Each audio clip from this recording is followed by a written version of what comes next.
अच्छा, ये दोहा के अंदर अभी तक सफारतकार मौजूद हैं, जो आखिरी इत्तला है वो मौजूद हैं। अच्छा। इंडिया ने, टर्की ने, कतर ने, ईरान ने, मेरे ख्याल से मुश्तरका बयान बहुत से मुल्कों ने दिए कि जी ये जो कब्जे की हुकूमत होगी इसको दुनिया तस्लीम नहीं करेगी। पहले ये देखना है कि अफगानिस्तान अब क्या हमारी कोई पॉलिसी है या हमारी पॉलिसी सिर्फ डिफेंसिव है और रोना है कि हम सिर्फ रोते रहेंगे कि नहीं जी नहीं हमने तो नहीं ये किया।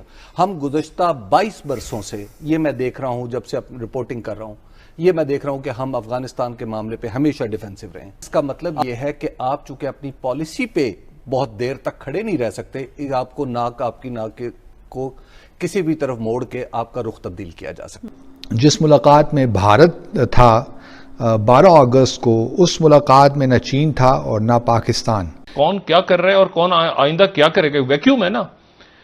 इस वैक्यूम में जो सबसे मैंने कहा ना स्मार्टली प्ले किया है, हम माने या ना माने, वो अच्छा। इंडिया ने किया है। हम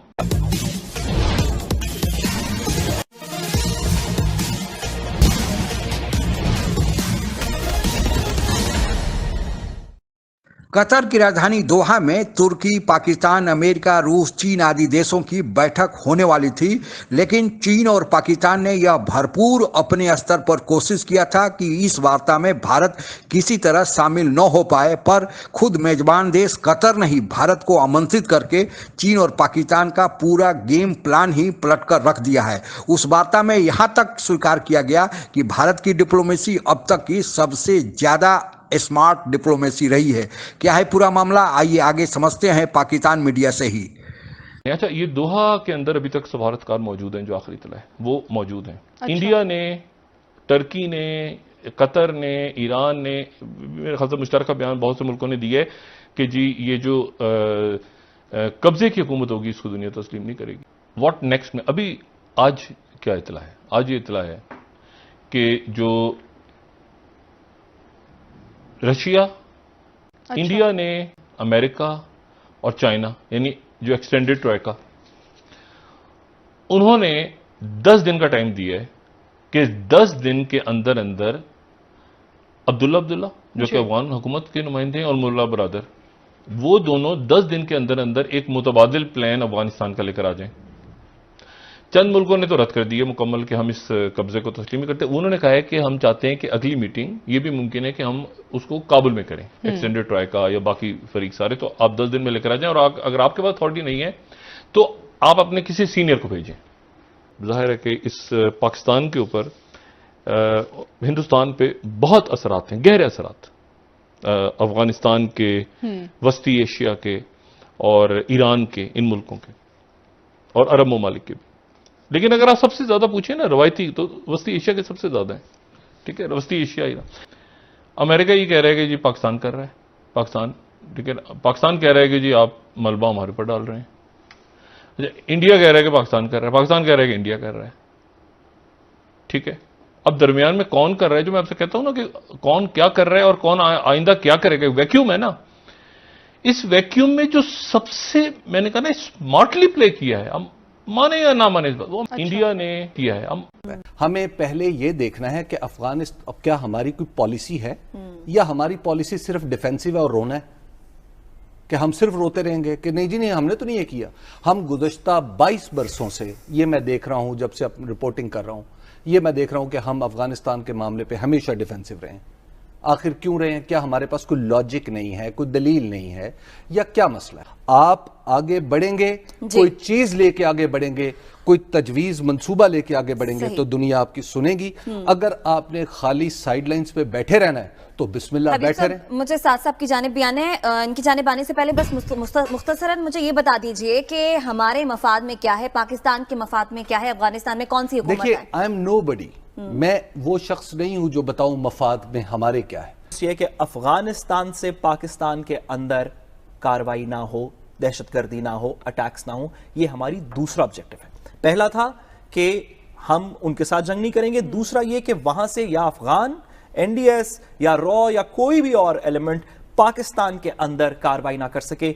हमारा अफगानिस्तान में जो भी हुकूमत बनेगी उससे ये डिमांड है। दोहा में बहुत सी मुलाकातें भी हुई। 2 मुलाकातें ख़ास तौर पे जिसकी बड़ी इम्पोर्टेंस है वो है जो कतर ने अरेंज की पहली मुलाकात हुई जो स्पेशल रिप्रेजेंटेटिव्स हैं अफ़गानिस्तान के, एक मुलाकात हुई 10 अगस्त को, और उसमें जो ममालिक शामिल थे उनमें चीन, उज़्बेकिस्तान, अमेरिका, पाकिस्तान, बरतानिया, कतर, UN और EU। ये मुलाकात हुई और फिर एक और मुलाकात हुई 12 अगस्त को। उनमें जो ममालिक शामिल थे उनमें Germany, India, Norway, Qatar, Tajikistan, Turkey, Turkmenistan, US और UN।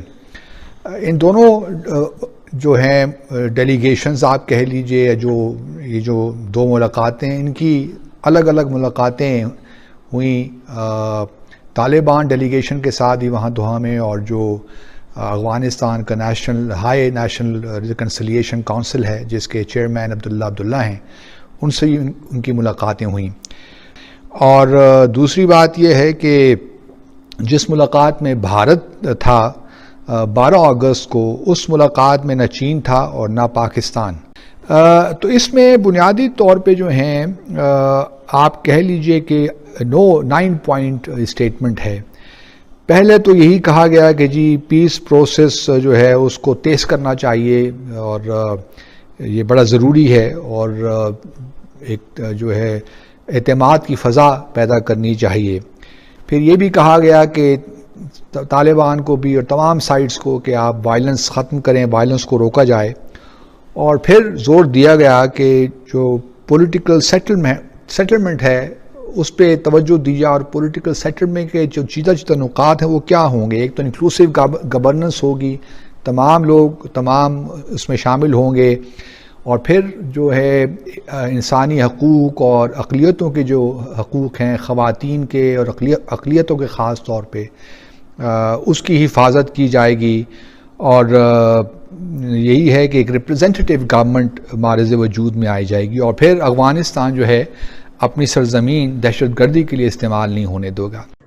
आप लोगों को ज्ञात ही होगा कि अफगानिस्तान की मौजूदा सरकार और वहां के विद्रोही गुट तालिबानियों के बीच युद्ध जारी है, और कहा जा रहा है कि निकट भविष्य में तालिबानी या तो खुद सत्ता में अकेले आ जाएंगे या फिर किसी दूसरे के साथ मिली जुली सरकार बनाएंगे।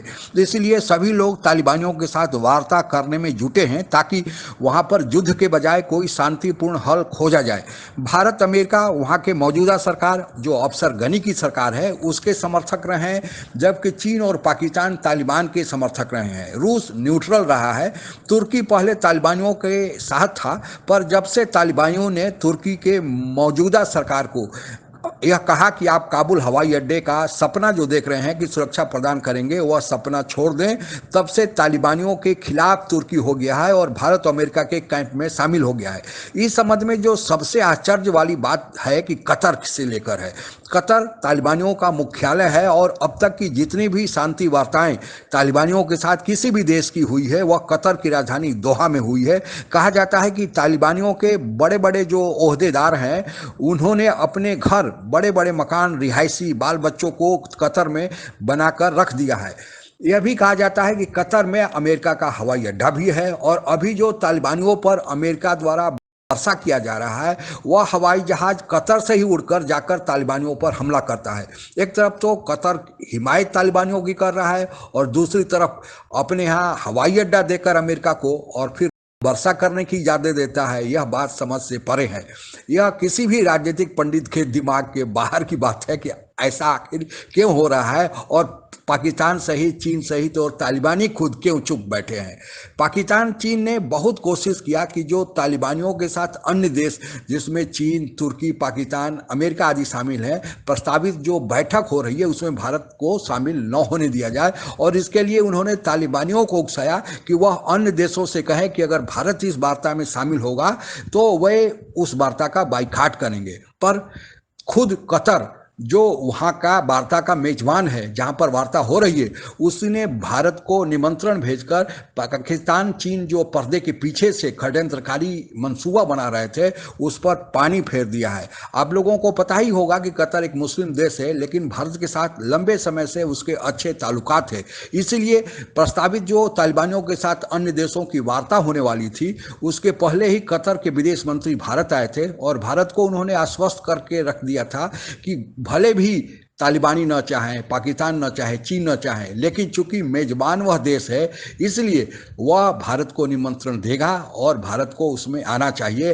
और भारत उस जो बैठक अभी हाल में ही संपन्न हुई है उसमें भारत शामिल हुआ। इससे पाकिस्तान और चीन को एक बड़ा झटका लगा है। भारत की विदेश नीति के बारे में कहा जा रहा है कि अब तक जो भारत की विदेश नीति रही है तालिबानियों को लेकर, अफगानिस्तान को लेकर, वह अभी तक बहुत ही सफल रही है और अफगानिस्तान में भारत की प्रेजेंस का होना बहुत जरूरी है ताकि भारत सेंट्रल एशिया के देशों से कनेक्ट रहे और फिर दूसरी तरफ से भी जो पश्चिमी बॉर्डर है पाकिस्तान का उस तरफ से भी पाकिस्तान पर दबाव बनाए रखे और साथ ही चीन पर भी नजर रखे, क्योंकि अफगानिस्तान की सीमा चीन से भी सटती है और इसमें अमेरिका का भी सहयोग भारत को मिला हुआ है। आज के लिए बस इतना ही। आप अगर हमसे जुड़ा रहना चाहते हैं तो कृपया मेरे चैनल को सब्सक्राइब करें तथा बेल आइकन भी दबा दें ताकि नई वीडियो की जानकारी तुरंत आप तक पहुंच जाए। धन्यवाद। जय हिंद।